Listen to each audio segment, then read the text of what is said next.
Bienvenue sur S'ouvrir à l'amour, le podcast qui va t'aider à transformer ta vie amoureuse. Je suis Sandy Kaufmann, coach de vie certifiée. Sur ce podcast, je t'aide à comprendre et à changer tes mécanismes en amour afin de rencontrer la personne qui te correspond et construire une relation de couple épanouie. Tu y trouveras des réflexions, des exercices concrets tirés de mon activité de coach et de l'approche psycho-corporelle que je pratique, ainsi que des conversations inspirantes avec des experts ou des personnes comme toi et moi qui t'expliqueront leur chemin personnel pour s'ouvrir à l'amour.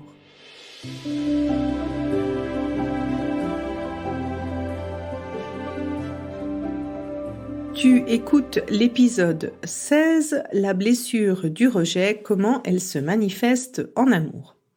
Cet épisode fait partie d'une série de 5 épisodes que tu peux commencer à partir de l'épisode 14 où j'explique un petit peu plus en profondeur comment se déclinent les fameuses 5 blessures de l'âme de Lise Bourbeau en lien avec les relations amoureuses. Et donc, la blessure du rejet, qui est souvent confondue avec la blessure d'abandon, elle est vraiment liée à ton être.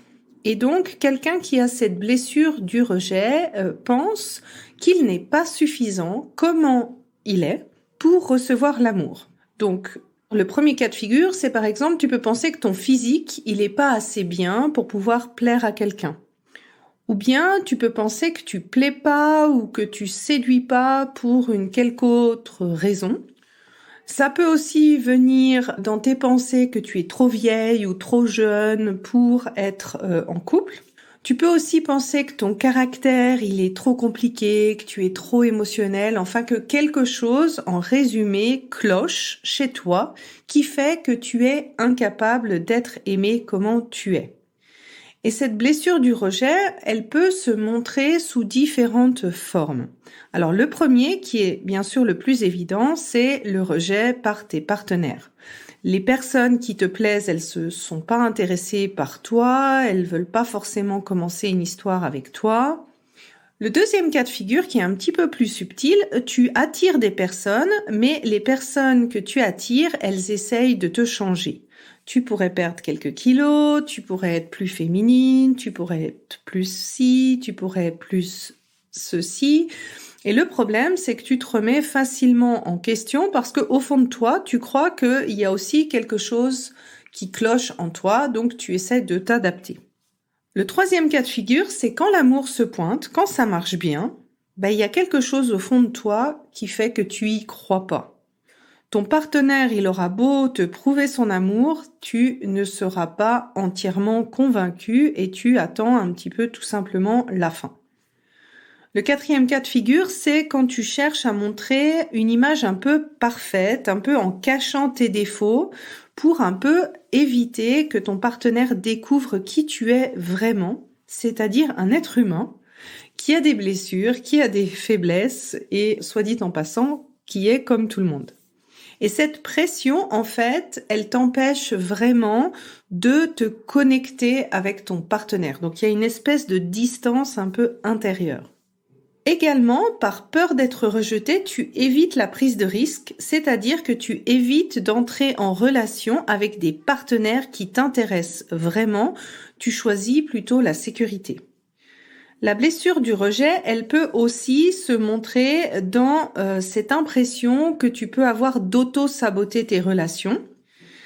En cas de crise de couple ou de conflit, quelqu'un qui a la blessure du rejet aura plutôt la tendance de fuir et utiliser presque cette solution extrême de se séparer ou de rejeter l'autre violemment plutôt que d'être rejeté soi-même. Donc un petit peu de la prévention en repoussant tout plutôt que de souffrir de cette blessure du rejet.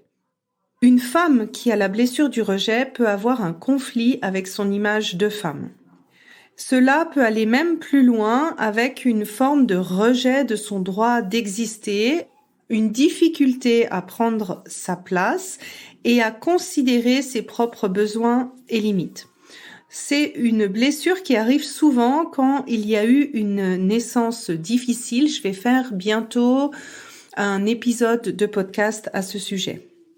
Quelqu'un qui a la blessure du rejet pense qu'il doit se battre pour avoir une place au lieu de simplement avoir ce droit en étant soi. Donc la place n'est pas acquise. Et si la peur d'être rejeté, elle est forte, eh bien, ça peut se montrer sous une forme de rejet total de l'amour et une forme d'isolement un peu extrême. Et donc, tu vois que cette blessure du rejet, elle peut prendre vraiment différentes formes. Et bien sûr, la dernière forme, c'est le rejet de soi-même. Donc, le rejet de certaines parties de ton corps, le dialogue intérieur que tu tiens avec toi-même. Et donc, pour moi, la première étape, c'est vraiment de faire ce bilan pour comprendre si tu as vraiment cette blessure du rejet. Et ça, je pourrais le voir en fait dans la manière dont tu décris les comportements et ce qui se passe dans tes différentes expériences relationnelles et également dans la relation que tu mènes avec toi. Et ça, c'est vraiment la première étape dans le programme de s'ouvrir à l'amour. Et ensuite, de déprogrammer cette blessure en utilisant l'approche psychocorporelle. Alors, si tu veux savoir pourquoi, pour moi, je préconise une approche psychocorporelle pour changer tes schémas amoureux, je te recommande de regarder l'épisode 3 intitulé « Schéma amoureux ». Et donc, la deuxième étape, ça va consister à mettre en place des nouveaux comportements, des nouvelles habitudes qui vont faire que tu vas apprendre à t'accepter tel que tu es, aussi bien pour tes qualités que de ce que tu considères comme étant les choses à améliorer, et aussi à prendre ta place sans avoir à faire quelque chose, à te battre pour la justifier. Et le challenge, ça va être aussi de ne pas fuir dès que cette peur du rejet survient. Et c'est là où, selon moi, en fait, le coaching prend tout son sens parce que c'est pas quelque chose qu'on arrive comme ça du premier coup. Ça demande une certaine régularité. Ça demande aussi d'accepter nos parts d'ombre et ça, c'est pas toujours évident. Et c'est ce que je propose, en fait, dans mon programme S'ouvrir à l'amour. Pour t'aider, finalement, on a un grand module qui est consacré à l'amour de soi pour vraiment t'aider à t'accepter entièrement et pas seulement la partie, je dis toujours, cette partie brillante de nous. Alors j'espère que ce podcast t'aura aidé à comprendre un petit peu plus l'étendue en fait que la blessure du rejet peut avoir. Et la semaine prochaine, je vais parler de la blessure de l'injustice qui est une évolution de cette blessure du rejet. N'hésite pas à me faire part sur Instagram de ce qui t'a parlé le plus, où est-ce que tu te reconnais le plus dans cette blessure du rejet. Et tu peux désormais maintenant t'inscrire pour ce workshop gratuit où je vais parler un petit peu plus en profondeur de ces 5 blessures et également te poser des questions pour que tu puisses reconnaître un petit peu plus quelle est la blessure qui est dominante chez toi en amour. Je te mets le lien dans les notes de cet épisode. J'espère que cet épisode t'a plu et aura été source de réflexion pour toi. Pour continuer d'échanger, rejoins-moi sur Instagram via Sandy Kaufman Love Coach et n'hésite pas à me partager en commentaire ce qui t'a aidé dans cet épisode. Et enfin, si tu es prête à t'ouvrir à l'amour et à transformer ta vie amoureuse, je t'invite à rejoindre mon programme de coaching S'ouvrir à l'amour.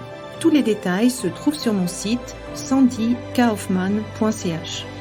Et n'oublie pas, il n'y a que tes peurs qui te séparent de l'amour.